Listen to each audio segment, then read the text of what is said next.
Me presento. Mi nombre es Mirna Mariela Grudina. Vivo en Villa María, provincia de Córdoba, de Argentina. Es mi tercera vez en la Maratón GABS. Le agradezco a Blanca por haberme permitido una vez más leer para todos ustedes.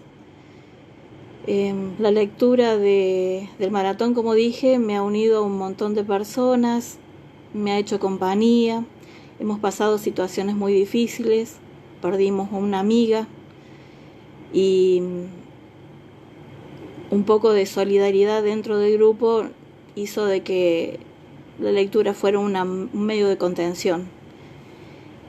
Así que me siento obligada a hacerlo de la mejor manera posible. Esta vez me tocan 3 capítulos y no hay tantos nombres extraños. Así que bueno, como es mucho, voy a comenzar.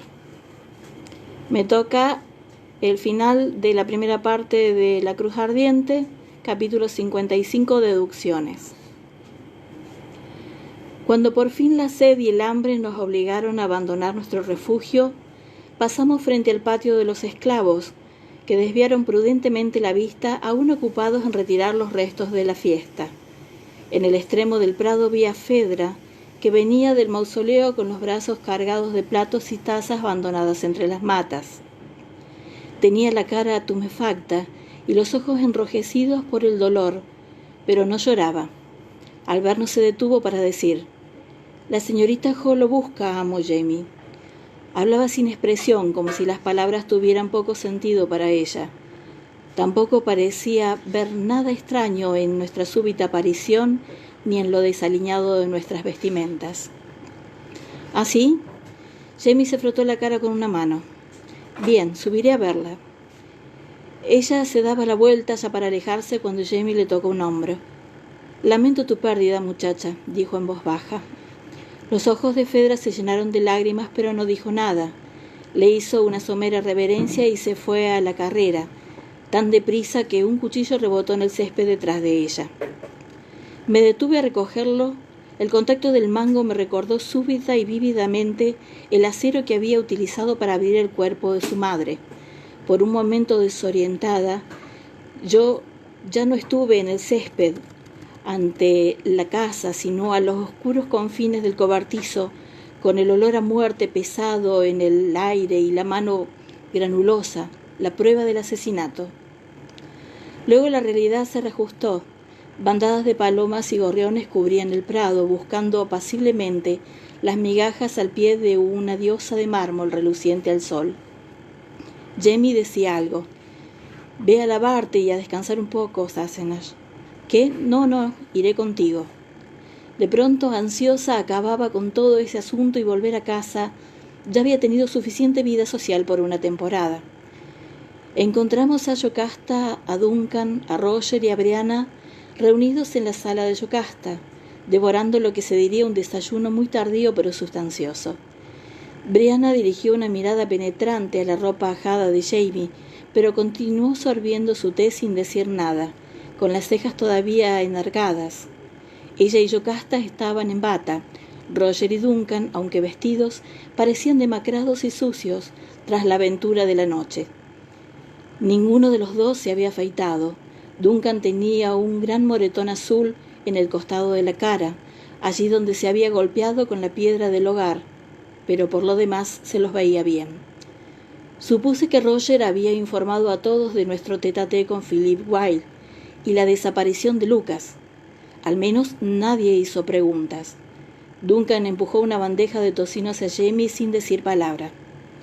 Por un rato no se oyó sino el tintineo musical de los cubiertos contra los platos y el chapoteo del té en las tazas. Por fin, saciados y algo más repuestos, nos reclinamos en los asientos para iniciar un vacilante análisis de los sucesos del día y la noche anterior. Habían sucedido tantas cosas que me pareció mejor intentar la reconstrucción de los hechos de una manera lógica. Lo dije así, y si bien Jamie torció la boca de un gesto irritante, como para sugerir que la idea de lógica era incompatible conmigo, lo pasé por alto y con toda firmeza declaré iniciando la sesión. Todo esto comienza con Betty, ¿no les parece? Puede que sí, puede que no, pero supongo que un punto de partida tan útil como cualquier otro, Sassenach, respondió él. Brianna terminó de untar de mantequilla una fina tostada. Continúe, Miss Marple, me dijo con un aire divertido antes de dar el mordisco. Roger hizo un ruido sofocado, como si se atragantara, pero también lo ignoré muy digna. Bien, veamos. Cuando vi a Betty me pareció que estaba drogada, pero como el doctor Fenniman me impidió examinarla, no pude asegurarme. Aún así estamos razonablemente seguros de que bebió ponche con alguna droga, ¿verdad? Pasé la vista por el círculo de caras. Tanto Bree como Jamie asintieron con una expresión solemne. Sí, dijo él, en la taza percibí el sabor de algo que no era licor. Y yo interrogué a los esclavos de la casa después de hablar con papá, añadió Brianna, inclinándose hacia adelante. 2 de las mujeres admitieron que Betty bebía los restos de las copas, pero ambos aseguraron que solo estaba achispada cuando ayudó a servir el ponche de ron en la sala. Y en esos momentos yo estaba allí, con Seamus Hanlon y sus músicos, confirmó Roger, estrechando la rodilla de Bree.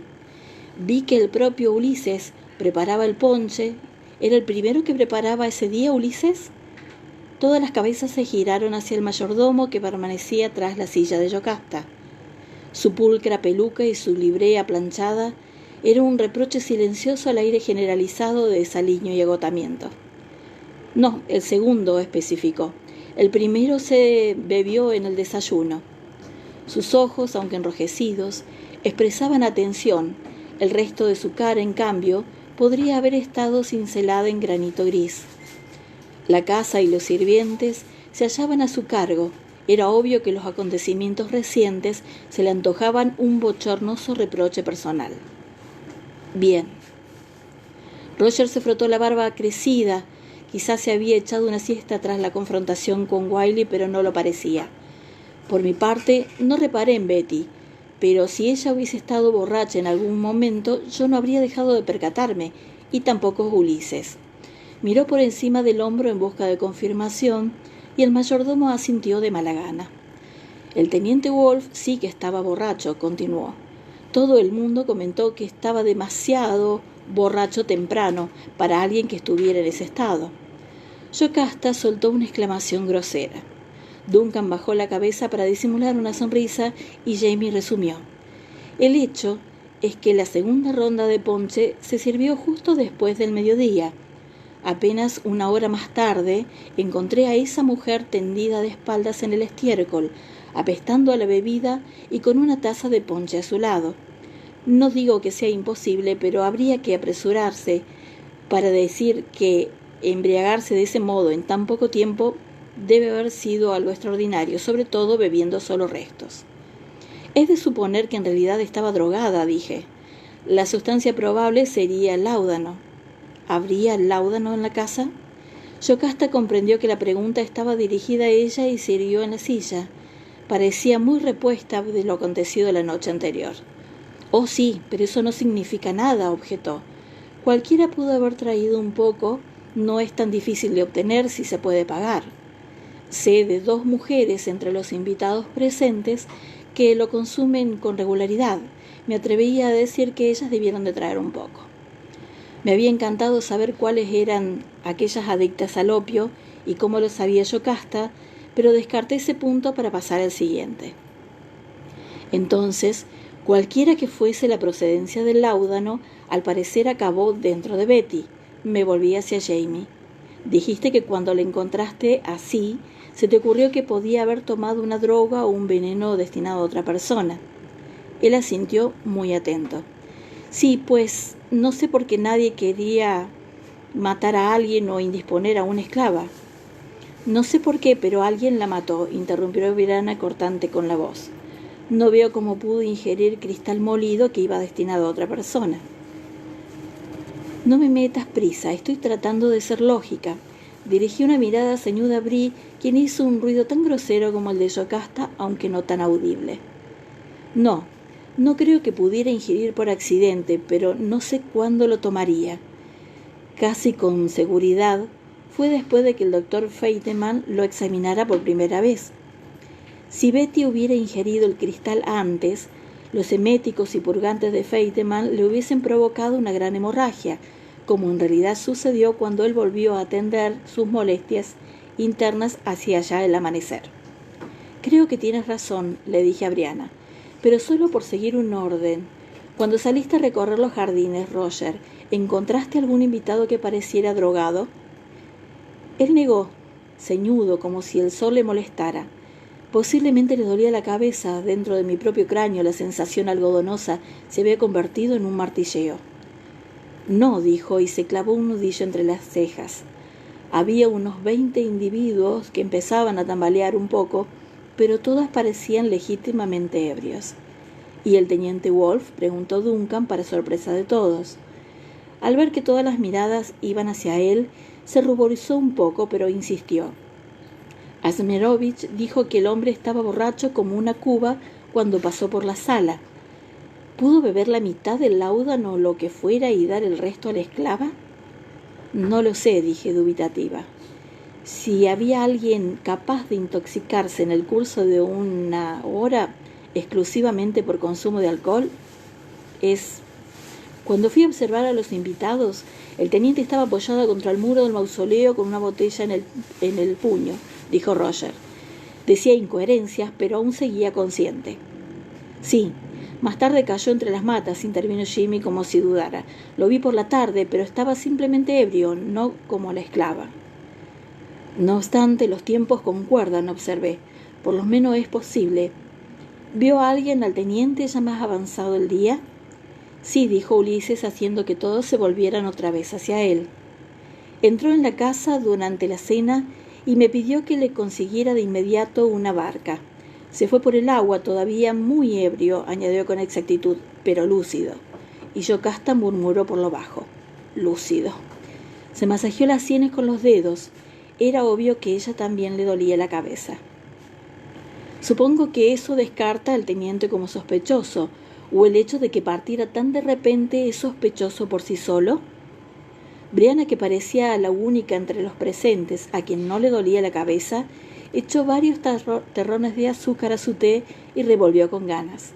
El ruido hizo que Jamie cerrara los ojos con una mueca. «¿No olvidáis algo?» Yocasta había seguido los argumentos con atención. Ahora, inclinada hacia el delante, estiró la mano hacia la mesa del desayuno, tocando aquí y allá hasta localizar lo que buscaba, una pequeña taza de plata. «Sobrino, tú me mostraste la taza de la que Betty bebió», le dijo a Jamie, enseñándola en alto. «Era como esta, ¿verdad?» Se trataba de una flamante pieza de plata esterlina. El diseño grabado era apenas visible. Con el tiempo la pátina negra empezaría a acumularse en las líneas destacándolas. En ese momento, la I mayúscula y el pececillo que nadaba en torno a ella casi se perdían en el brillo del metal. «Sí, era como esa, tía», confirmó Jamie tocando la mano que sostenía la taza. «Brianna dice que es parte de un juego». «Sí, se lo regalé a Duncan la mañana de nuestra boda». Ella dejó la taza, pero mantuvo los largos dedos cruzados hacia arriba. «Él y yo usamos 2 de ellas durante el desayuno, pero las otras 4 se quedaron aquí arriba». Movió la mano hacia atrás, señalando el pequeño aparador incrustado en la pared, donde se alineaban las bandejas de tocino y huevos fritos. Había varios platos decorados contra la parte posterior, intercalados con un juego de copas de cristal para Jerez. Conté las 6 tazas de plata. Estaban en ese momento en la mesa, llenas de oporto que Yocasta prefería para el desayuno. Pero no había manera de saber cuál de ellas había contenido el licor adulterado. «¿Llevaste alguna de estas tazas al salón el día de la boda, Ulises?», preguntó. «No, señora». El mayordomo pareció horrorizarse ante la sugerencia. «Desde luego que no». Ella giró los ojos ciegos hacia Jamie, luego hacia mí. «Ya veis», dijo tan solo, «era la taza de Duncan». Su marido pareció sobresaltado, luego inquieto y al comprender las implicaciones de lo que había dicho. «No», negó con la cabeza, «no puede ser». Pero en la piel curtida de su mandíbula empezaban a formarse gotas de sudor. ¿Alguien te ofreció una copa ese día, Yarid?, preguntó Jamie, inclinándose con atención. Duncan se encogió de hombros. Todo el mundo. Por supuesto. Al fin y al cabo era el novio. Pero el trastorno digestivo ocasionado por los nervios le había impedido aceptar estos ofrecimientos. Tampoco recordaba si alguna de esas tazas que le habían servido era de plata. Estaba distraído, MacDuff. No me habría dado cuenta si alguien me hubiese ofrecido una serpiente viva. Ulises cogió una servilleta de la bandeja para ofrecérsela sin llamar la atención. Duncan la aceptó a ciegas y se enjuagó la cara. ¿Crees que alguien trataba de hacer daño a Duncan? El tono estupefacto de Roger podía no ser estrictamente halagüeño, pero no dio la sensación de que Duncan se lo tomase a mal. ¿Pero por qué?, dijo desconcertado. ¿Quién puede odiarme? Jamie rió por lo bajo. La tensión se aflojó un poco en torno a la mesa. Era cierto. Aunque Duncan era inteligente y hábil, su carácter modesto hacía imposible que hubiese ofendido a nadie, mucho menos podía haber provocado ese frenesí homicida. Bueno, Yarid, observó mi marido con tiento, tal vez no fuera personal, ¿comprendes? Y me miró con una mueca irónica. Más de una vez había atentado contra él, por motivos que no se relacionaban con lo que hubiese hecho, sino con lo que era. Desde luego, de vez en cuando también había tratado de matarlo por cosas que sí había hecho. Yocasta parecía estar pensando lo mismo. Por cierto, dijo, he estado reflexionando. ¿Recuerdas, sobrino, lo que sucedió en la reunión? Jamie, con una ceja arqueada, levantó su taza de té. Allí sucedieron muchas cosas, tía, pero supongo que te refieres a lo que pasó con el padre Kenneth. Sí. Ella levantó de manera automática una mano y Ulises puso en ella otra taza llena. ¿No me contaste que Lillywhite había dicho algo con respecto a impedir que el sacerdote celebrara ceremonias? Jamie asintió al tiempo que cerraba por un instante los ojos y daba un trago a su té. En efecto, creo que se refería a tu boda con Duncan, que esa era la ceremonia que debía impedir. Mi dolor de cabeza empeoraba. Me apreté el entrecejo con los dedos, entibiando por la taza de té, y el calor me hizo bien. Espera un momento, dije. ¿Quieres decir que alguien quería impedir la boda de tu tía con Duncan? Y después de lograr su propósito en el encuentro, ¿no se le ocurrió otra manera de impedirlo ahora, más allá de intentar matar a Duncan? Mi voz reflejaba la estupefacción del flamante esposo. No soy yo el que lo dice, aclaró Jamie, observando a Yocasta con interés, pero es lo que sugiere mi tía. Así es, confirmó ella serena. Después de acabar su té, dejó la taza con un suspiro. No quiero darme aire, sobrino, pero el hecho es que he sido cortejada por unos cuantos. Desde que Héctor murió, River Run es una finca rica y yo una anciana. Hubo un instante de silencio mientras lo asimilábamos. La cara de Duncan reflejó inquietud y horror. Pero, tartamudeó, pero, si fue así, MacDuff, ¿por qué esperar? ¿Esperar? Sí, miró en torno a la mesa buscando quien lo entendiera. Mira, si alguien quiso impedir la boda en la reunión, todo esto está muy bien, pero desde entonces han pasado 4 meses y nadie ha levantado una mano contra mí. Casi siempre cabalgo solo, había sido muy fácil tener una emboscada en el camino y meterme una bala en la cabeza. Hablaba en tono objetivo, pero noté que Yocasta se estremecía ante la idea. ¿Por qué esperar casi hasta el momento de la boda y en presencia de centenares de personas? ¿Dices? Pues sí, tienes razón, Duncan, admitió Jamie. Roger había escuchado todo esto con los codos apoyados en las rodillas y el mentón en las manos. Al oír eso siguió. Se me ocurre un motivo, dijo el sacerdote. Todo el mundo lo miró con las cejas enarcadas. El sacerdote estaba aquí, explicó. Si todo esto ha sido por River Run, no se trataba solo de quitar a Duncan de en medio. Después de matarlo, nuestro asesino estaría como al comienzo.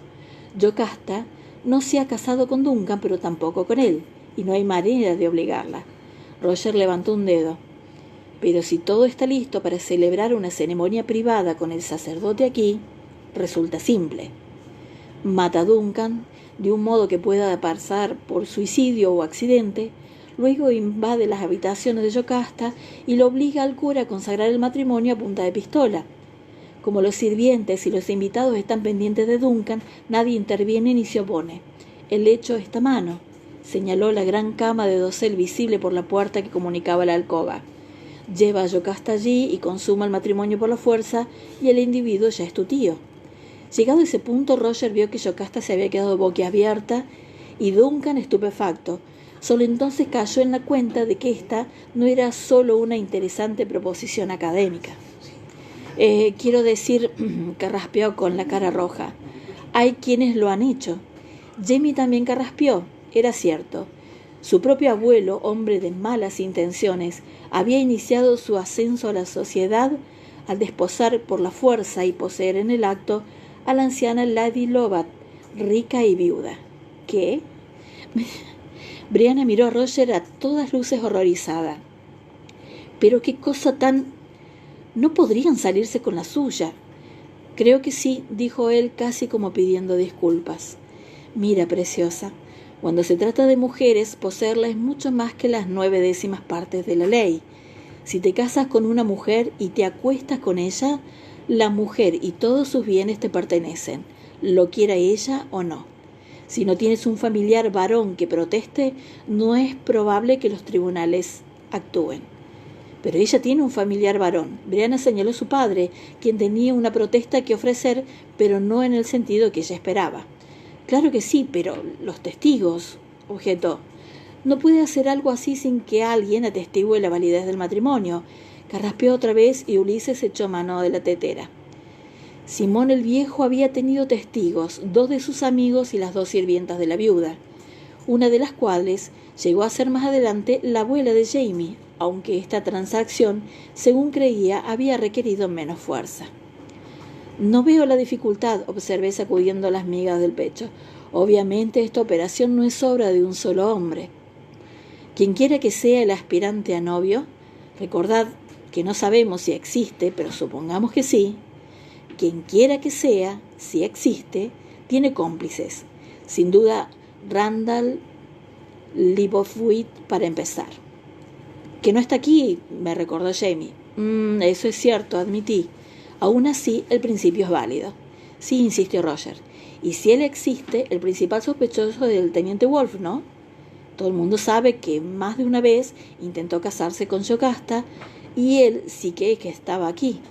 Pero borracho como una cuba, añadió Jamie dudando. ¿O no?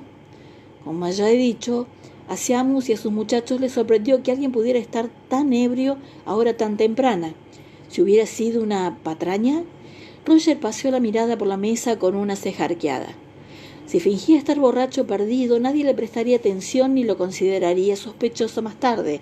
Mientras tanto, él podía envenenar una taza de ponche, entregársela a Betty con instrucciones de ofrecérsela a Duncan, escabullirse y rondar por ahí, listo para correr escaleras arriba en cuanto se supiera que Duncan se había derrumbado. Tal vez Betty ofreció la taza a Duncan, la rechazó y allí estaba la mujer, con una taza llena de ponche de ron en la mano, se encogió de hombros. ¿Quién podría reprocharle que se fuera a la huerta para disfrutarlo? Yocasta y Ulises bufaron a un tiempo, dejando bastante en claro lo que pensaban de la reprochable acción. Después de un breve carraspeo, Roger continuó con su análisis. Bien, de acuerdo. Pero la dosis no mató a Betty, ya fuera porque el asesino calculó mal o se le ocurrió otra idea brillante. Quizás su intención no era matarlo, sino dejarlo inconsciente y luego arrojarlo silenciosamente al río. Eso habría sido aún mejor. No sabes nadar, ¿verdad?, preguntó volviéndose hacia él. Duncan negó con la cabeza, como aturdido, y levantó de forma automática su única mano para masajearse el muñón del brazo ausente. Sí, una bonita muerte en el río habría pasado por accidente sin problemas. Roger se frotó las manos muy complacido, pero todo salió mal, porque no fue Duncan quien bebió el ponche con la droga, sino la criada, y por eso la mataron. ¿Por qué? Yocasta parecía tan aturdida como su flamante esposo. Porque ella podía identificar al hombre que le había dado la taza, intervino Jamie pensativo, y repatingado en su silla. Y lo habría hecho en cuanto alguien le interrogara. Eso tiene sentido, sí, desde luego. El tipo no podía deshacerse de ella por medios violentos y corría el riesgo de que lo vieran al subir o bajar del ático. Roger hizo un gesto de aprobación ante su rápido entendimiento. Sí, pero no es nada difícil conseguir cristal molido. ¿Cuántas copas circulaban por aquí en esos momentos? Bastaba con dejar caer una al suelo y triturar los fragmentos con el tacón. Ni siquiera eso, tras las celebraciones de la boda, había cristales rotos por todas partes, en los senderos y en la terraza. Yo misma había dejado caer una copa. Sorprendida por la aparición de Philip, me volví hacia el mayordomo. Queda por resolver el problema de cómo se le suministró el cristal molido, Ulises. ¿Sabes si Betty le dieron algo de comer y de beber? La arruga frunció la cara del aturdido como una piedra arrojada al agua oscura. El doctor Feynman ordenó que le dieran un sílabus, dijo lentamente, y unas gachas si estaba lo bastante despierta para tragar. Yo mismo preparé el postre y se lo envié por medio de María. En cuanto a las gachas, se las encargué a la cocinera, pero no sé si Betty lo comió ni quién pudo llevarlos. Yocasta frunció los labios.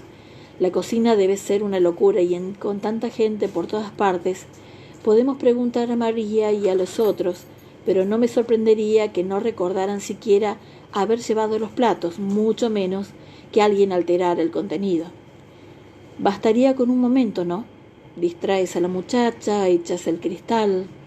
Movió una mano como para indicar la escandalosa facilidad con que se podía cometer un asesinato.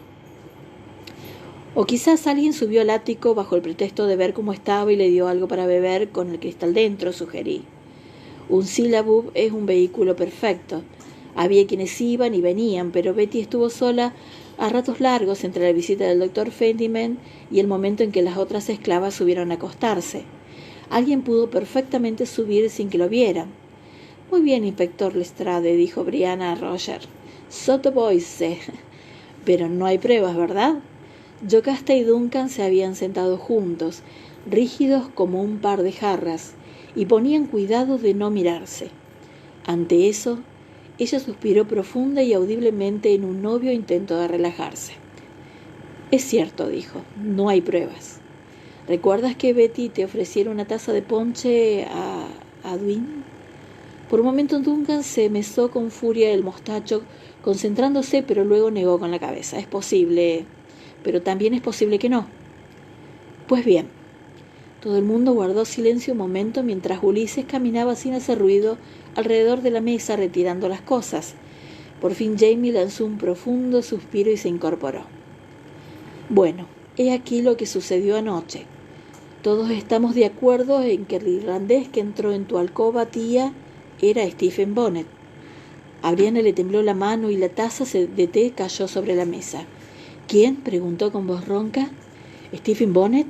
¿Aquí? Jamie me miró con el entrecejo fruncido. ¿No se lo habías dicho, Sassenach? ¿Cuándo?, protesté con irritación. Me volví hacia Roger. Supuse que se lo habías dicho tú. Él se limitó a encogerse de hombros, pétrea la cara. Ulises se había agachado para recoger con un paño de té el té derramado en el suelo. Bri estaba muy pálida, pero había recobrado el dominio de sí. No importa, dijo. Ha estado aquí. ¿Anoche? Sí, confirmó Jamie renuente, lo vi. Así que ha sido él quien vino por el oro o uno de ellos. Brianna cogió una de las tazas de Oporto para beberla como si fuera agua. Ulises, aunque parpadeando, se apresuró a llenarla con el vino del decantador. Eso parecía. Roger alargó la mano hacia un bollo, evitando con mucho cuidado los ojos de Brianna. ¿Cómo pudo descubrir lo del oro, tía? Jamie se respaldó en su silla, con los ojos entornados para concentrarse. Yocasta lanzó un resoplido y alargó la mano. Ulises, acostumbrado a satisfacer sus necesidades, puso en ella una tostada con mantequilla. Uno de ellos debió decírselo a alguien. Héctor Cameron, mi hermano Dougal, o el tercer hombre, y conociéndolos como los conocía, apostaría que no fueron ni Héctor ni Dougal. Y mordió la tostada con un leve encogimiento de hombros. Después de tragar continuó. Pero hay algo que puedo deciros. El segundo de los hombres que entró en mi habitación, el que apestaba a bebida. He dicho antes que no habló, ¿verdad? Pues parece bastante obvio. Era alguien a quien yo conozco cuya voz habría podido reconocer. ¿El teniente Wolf?, sugirió Roger. Jamie asintió. Entre sus cejas se formó una arruga. ¿Quién mejor que la marina para hallar a un pirata cuando se lo necesita? ¿Y quién necesita a un pirata?, murmuró Brianna. El oporto le había devuelto la compostura, pero todavía estaba pálida. Sí, dijo Jamie sin prestarle mucha atención. No es poca empresa, 10.000 libras en oro. Se requería más de un hombre para cargar con semejante suma. Luis de Francia y Carlos Estuardo lo sabían, por eso enviaron a 6 individuos para cargarlo con los 30.000.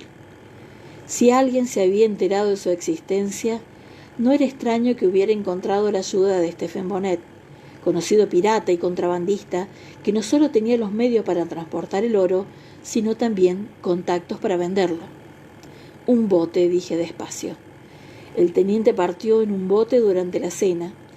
Supongamos que fue río abajo para encontrarse con Stephen Bonnet, y luego volvieron juntos y aguardaron la oportunidad para entrar a hurtadillas en la casa e intentaron aterrorizar a Yocasta, a fin de que les dijera ¿dónde está el oro?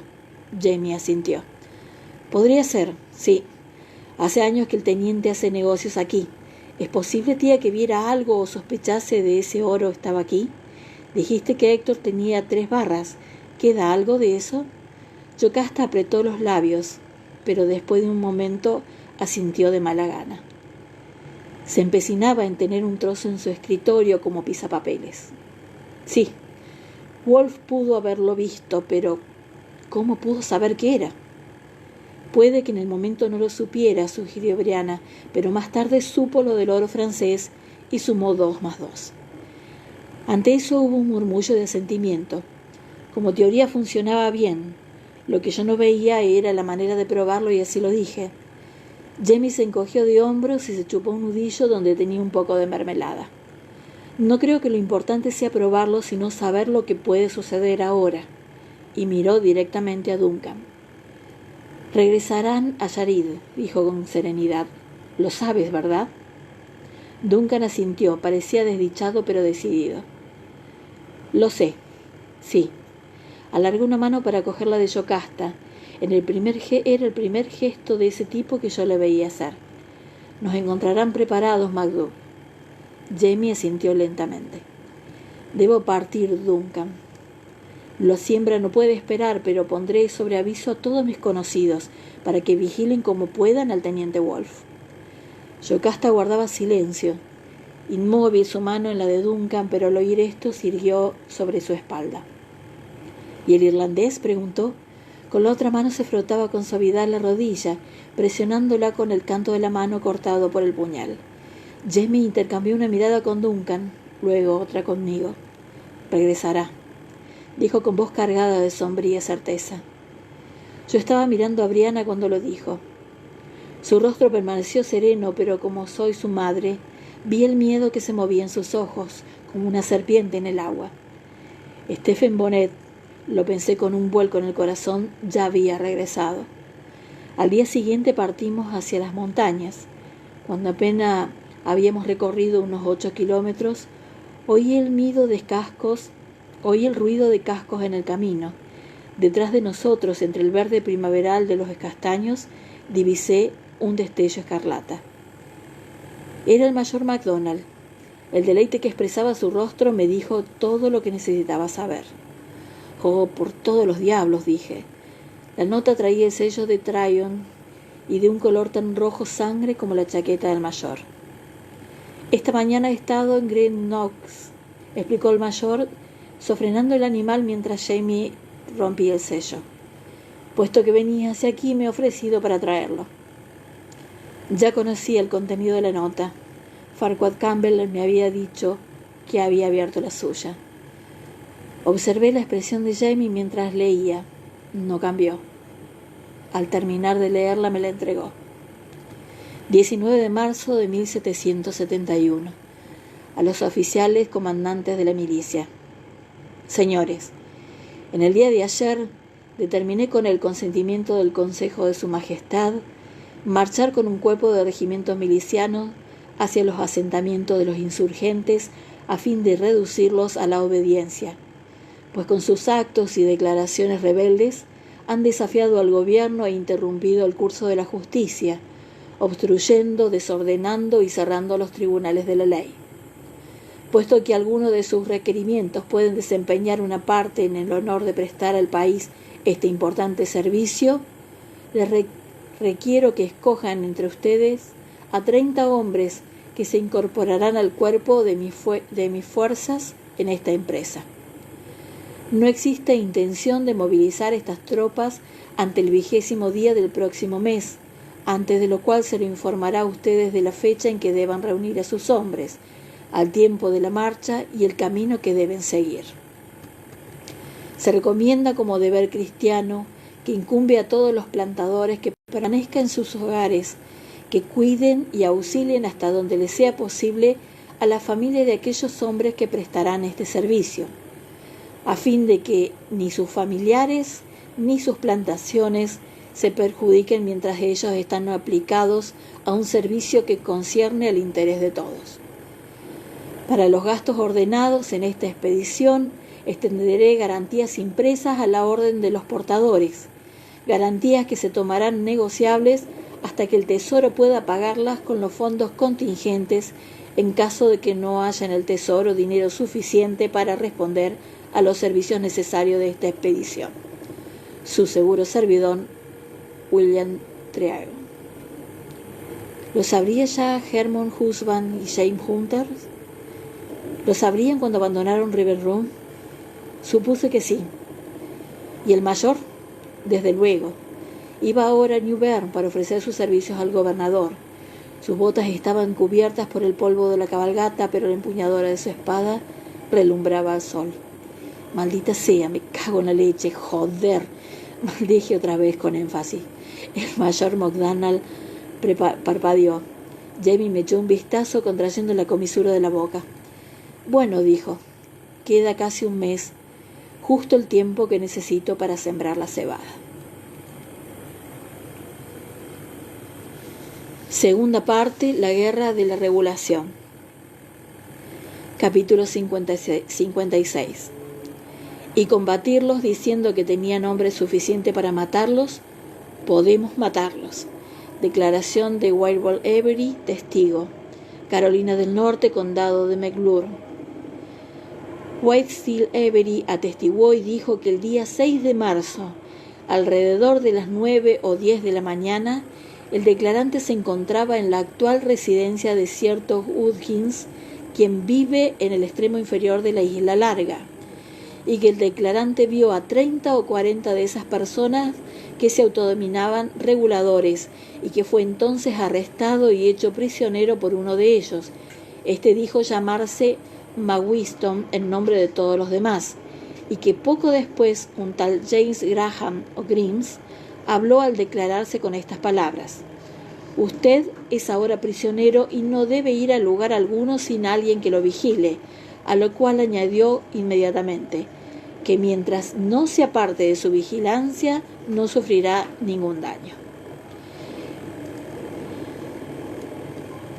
Esta declarante fue luego conducido bajo la custodia de 2 hombres hasta el campamento regulador, según lo denominaron, un distante 1,5 kilómetros, a donde las horas después acudieron muchas más personas de la misma denominación y otras cuya totalidad eran declarante, supone y calcula en unas 230 individuos. Que por ellos mismos el declarante conoció los nombres de 5 de sus capitanes o líderes, por entonces presentes, a saber, Thomas Hamilton y otro del mismo apellido, James Hunter, Joshua Teague, un tal Gillespie y el mencionado James Grimes o Graham, que el declarante oyó a muchos de aquellos cuyos nombres desconoce pronunciarse en términos aprobiosos contra el gobernador, los jueces del Tribunal Superior contra la Cámara de la Asamblea y otros altos funcionarios.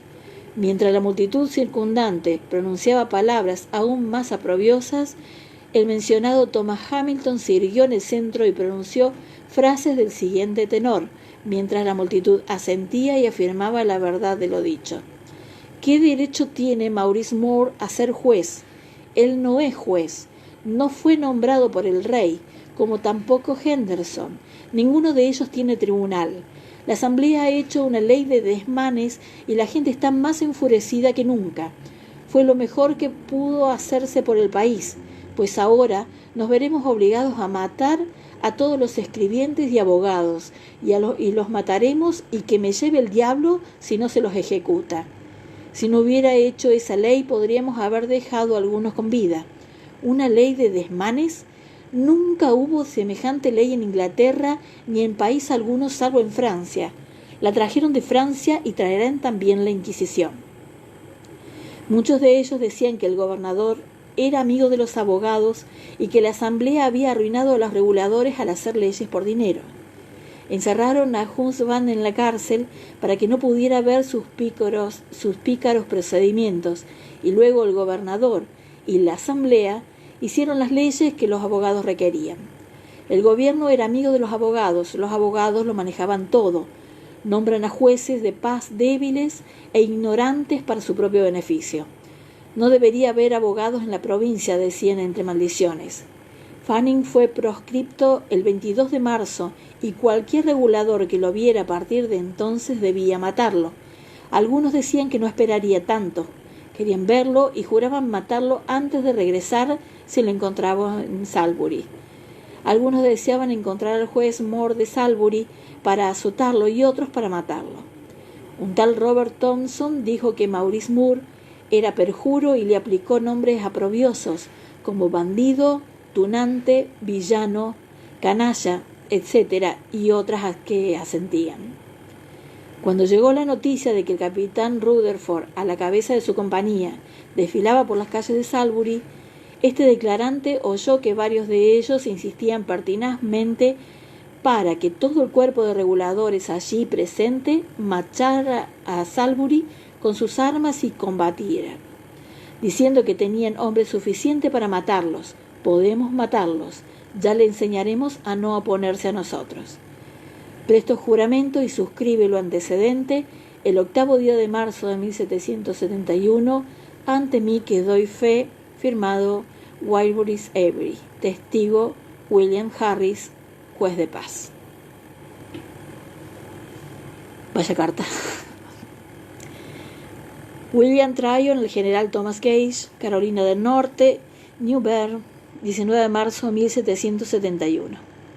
Señor, en el día de ayer, el Consejo de Su Majestad de esta provincia decidió reclutar un cuerpo de fuerzas entre los regimientos y compañías de milicianos, a fin de marchar hacia los asentamientos de insurgentes, quienes por sus actos y declaraciones de rebeldía han desafiado a este gobierno. Puesto que en este país tenemos pocas máquinas y utensilios militares, debo requerir su ayuda para procurarme los artículos: cañón, proyectiles, estandartes, tambores, etc., enumerados aquí abajo. Mi intención es iniciar la marcha en esta ciudad alrededor del día 20 del mes próximo y reunir a la milicia mientras marche a través de los condados. Planeo reclutar a 1.500 hombres, aunque por el espíritu que ahora se manifiesta a favor del gobierno, ese número podría incrementarse notablemente. Quedo a sus órdenes, con gran respeto y estima, su seguro servidor, William Tryon. Capítulo 57. Y ahora me acuesto a dormir. Cerro de Fraser, 15 de abril de 1771. Tendido en la cama, Roger escuchaba el zumbido intermitente de un mosquito invisible que había logrado pasar entre el cuero que cubría la ventana de la cabaña. La cuna de Jen estaba cubierta por un tul de gasa, pero él y Brianna carecían de esa protección.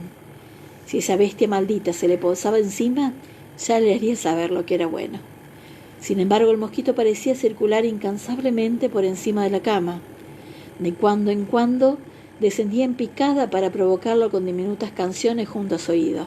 Bzzz, antes de remontarse otra vez a la oscuridad. Cansado como estaba por la frenética actividad de los últimos días, tendría que haber conseguido dormir incluso bajo el ataque de escuadrones enteros de mosquitos. 2 días de cabalgata, veloz por valles y cerros, para divulgar la noticia de los asentamientos cercanos, cuyos habitantes alertarían a su vez a los milicianos que vivían más lejos, además de la siembra de primavera que se había realizado en tiempo récord. Todos los hombres disponibles trabajaron en los campos desde el amanecer hasta el crepúsculo. Su organismo aún estaba cargado de adrenalina, que continuaba enviando pequeñas descargas a su mente y sus músculos, como si hubiera tomado café por vía intravenosa. Había pasado todo el día ayudando a preparar el cerro para la partida de los hombres. Cada vez que cerraba los ojos, detrás de los párpados pasaban imágenes fragmentadas de la faena. Reparar la cerca, cargar heno, una apresurada incursión al molino para recoger los sacos de harina necesarios para alimentar el regimiento en marcha, reparar una rueda de la carreta, remendar un arnés roto, colaborar en la captura de la cerda blanca que había hecho un fallido intento de fuga desde el establo, cortar la leña y finalmente una enérgica hora cavando justo antes de la cena para que Clay pudiera plantar sus batatas y cacahuates antes de que los hombres partieran. Pese al esfuerzo y de la prisa, ese crepuscular rato cavando había sido una bienvenida tregua en el organizado frenesí del día. Ahora lo revivía con la esperanza de serenar la mente hasta conciliar el sueño. Corría abril, con bastante calor, y la huerta de Claire estaba rebosante de brotes, espigas verdes, hojas tiernas y pequeñas flores brillantes, trepadoras que se enroscaban en las empalizadas y abrían silenciosas trompetas blancas sobre él mientras trabajaba a la luz del ocaso. Los aromas de las plantas y la tierra que removía lo rodeaban como incienso al enfriarse el aire. A las flores en forma de trompeta acudieron las mariposas nocturnas, suaves insectos que salían del bosque en 1000 tonos de blanco, gris y negro. También llegaron nubes de moscas y mosquitos atraídos por el sudor de Roger, y detrás de ellos los zancudos, bestias oscuras y feroces de altas estrechas y cuerpos peludos que zumbaban alrededor de las malvas con la actitud agresiva de los fanáticos de fútbol. Estiró los largos dedos de un pie para resistir el peso de los edredones, cuando su pierna rozó la de su esposa. Percibió en el recuerdo el golpe de la pala, el filo duro bajo el pie, la satisfactoria sensación de partir el suelo y romper raíces cada vez que cedía otra palada, la tierra negra, húmeda y recorrida por blancas venas de rizomas y el brillo fugitivo de las lombrices que se retorcían como locas para perderse de vista. Una enorme polilla había pasado junto a su cabeza tentada por los aromas de la huerta. Sus pálidas alas pardas tenían la envergadura de sus manos. Las marcas eran como ojos fijos, ultraterrenas en su callada belleza.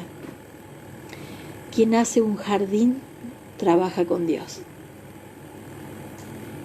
Esas palabras estaban escritas en un viejo reloj de sol, en la casa solariega de Inverness donde había nacido. Irónico.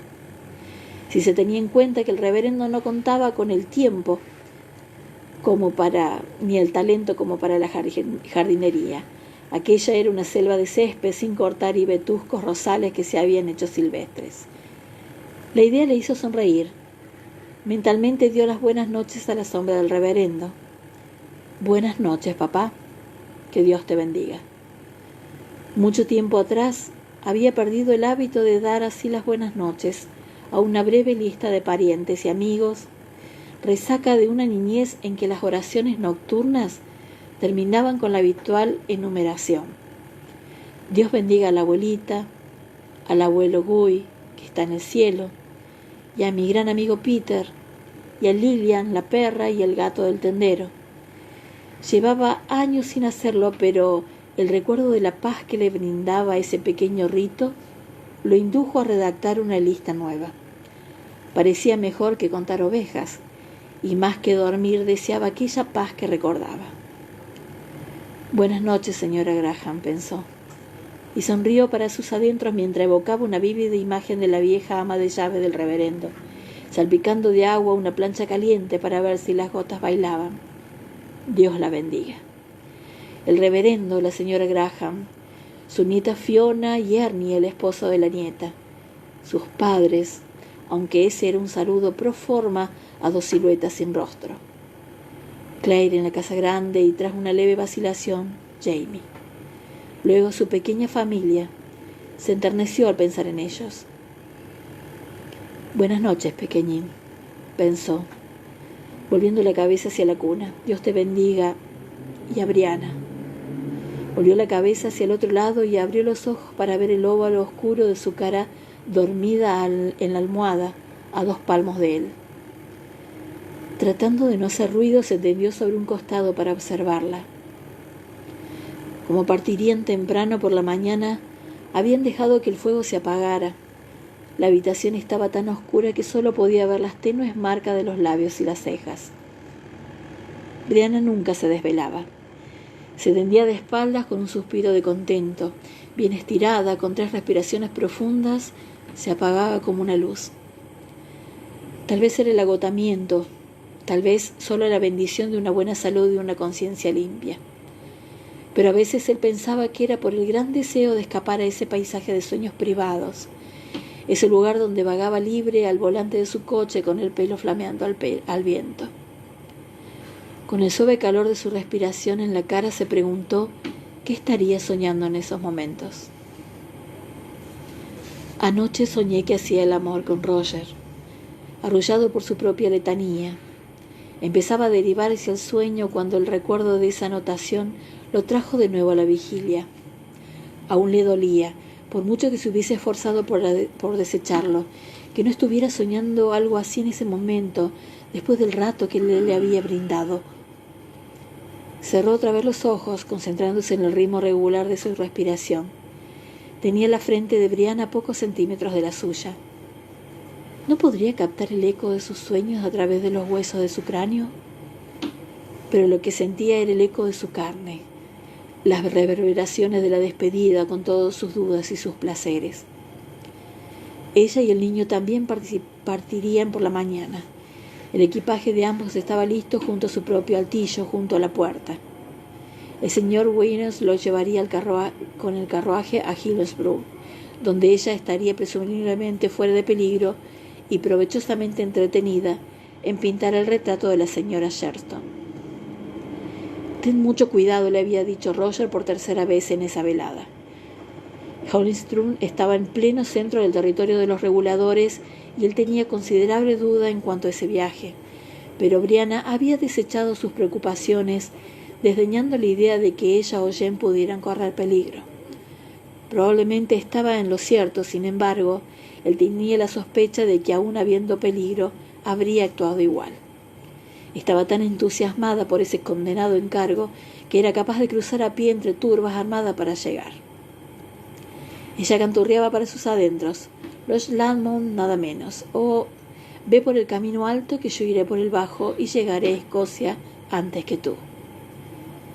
¿Me has oído?, le había preguntado Roger sujetándola por un brazo mientras ella doblaba el último vestido de Jamie. Sí, querido, había murmurado Brie, pestañeando con una burlosa sumisión. Eso le irritó al punto de cogerla por la muñeca para mirarla frente a frente.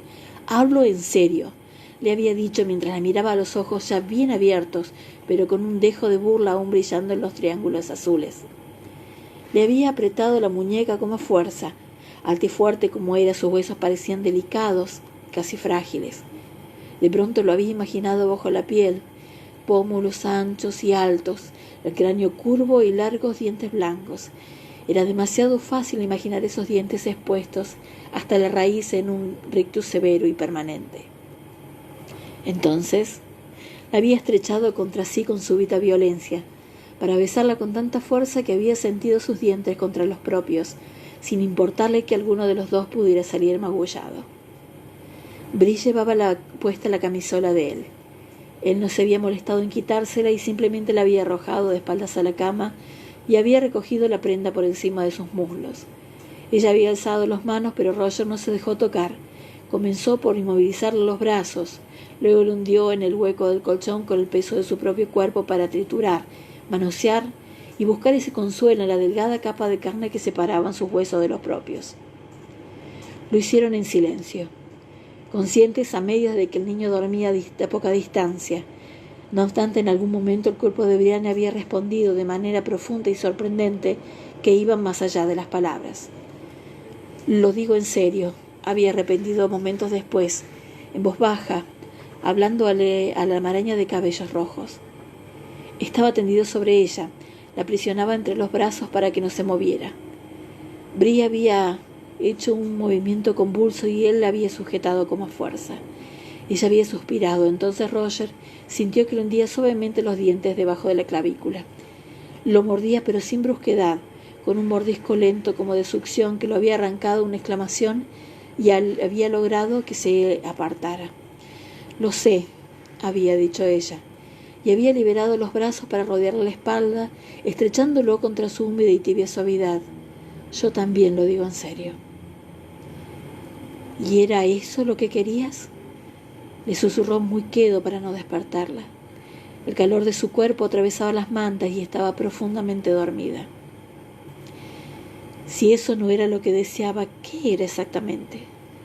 ¿Había respondido a la brutalidad de su posesión o acaso había respondido a la fuerza de lo que se escondía detrás, a su desesperada necesidad de mantenerla a salvo? ¿Y si era la brutalidad? Apretó un puño al pensar en Stephen Bonnet. Ella nunca le había contado lo sucedido entre ellos. Preguntárselo era inconcebible. Más inconcebible aún sospechar que algo en ese encuentro pudiera haberla excitado vergonzosamente. No obstante, ella se excitaba a rojas vistas en las raras ocasiones en que algo le impulsaba a poseerla con fuerza, sin su habitual ternura. Ya estaba muy lejos de rezar. Se sentía como aquella vez atrapado en un infierno de roedores, con el mismo laberinto de húmedas raíces y hojas colgantes que antes fuera en algún lugar, lóbregos túneles que parecían ofrecerle la esperanza de escapar y no hacían más que llevarlo hacia nuevas marañas donde había más ratas. Que yo no seré, que ya no veré las bellas riberas del Loch Lomond. Estaba muy tenso otra vez, la piel erizada y las piernas contraídas por la inquietud. El mosquito pasó zumbando y él le acetó un manotazo. Demasiado tarde, por supuesto. Incapaz de estarse quieto, se levantó sin hacer ruido para hacer una rápida serie de flexiones, a fin de relajar los músculos. Eso le brindó algún alivio. Se tendió en el suelo y comenzó. 1, 2, 3.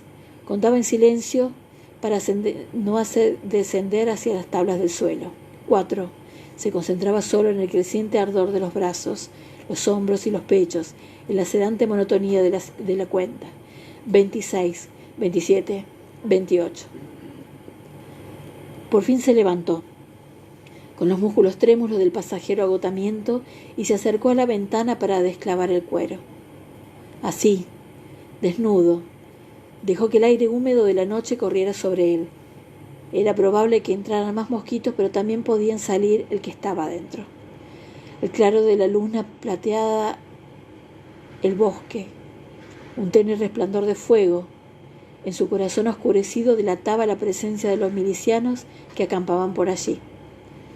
Habían llegado a lo largo de todo el día al lomo de mulas o de cansados caballos, con los mosquetones cruzados sobre el pecho y los bultos de las mantas. Al menos él no era el único desvelado, y la idea lo reconfortó. En un lateral de la casa grande, en el lado opuesto del claro, brillaba una luz más potente, una lámpara. 2 siluetas caminaban juntas, una alta, la otra más menuda. El hombre dijo en un rumor interrogativo algo. Reconoció la voz de Jamie, pero no llegó a distinguir las palabras. «No», respondió la de Claire con ligereza, con voz clara y ligera. Vio que agitaban las manos, recortadas contra el fulgor de la lámpara. «¿Con lo sucia que estoy después de plantar? Voy a lavarme antes de entrar, tú ve a acostarte». La silueta más grande vaciló por un momento y luego le entregó la lámpara. Roger vio la cara de Claire un momento, sonriente y vuelta hacia Jake. Jamie se inclinó para besarlo un instante y luego retrocedió. «Date prisa, pues», dijo. Roger percibió la correspondiente sonrisa en su voz. «No duermo bien si no te tengo a mi lado, Sassenach». «¿Piensas dormirte enseguida?». Ella hizo una pausa con un dejo de broma provocativo en la voz. No, enseguida no. La figura de Jamie se había fundido en las sombras, pero la brisa venía hacia la cabaña y su voz surgió de entre las sombras como parte de la noche. Pero tampoco puedo hacer nada si no te tengo a mi lado, ¿no? Claire rió con suavidad.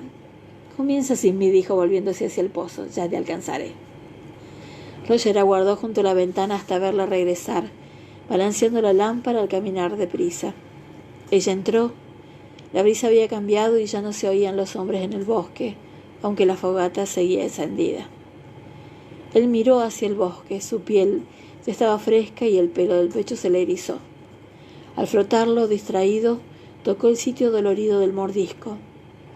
Era una marca oscura a la luz de la luna. ¿Seguiría allí cuando llegara la mañana? Cuando se puso de puntillas para colocar el cuero en su sitio, vio el reflejo de la luna contra el cristal.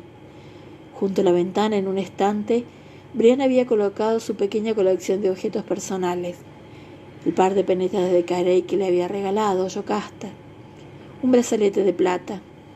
A un lado, el pequeño frasco de aceite de Atanasia y 2 o 3 discretos trocitos de esponja. Un brillo más grande, el frasco de semillas de Dauco.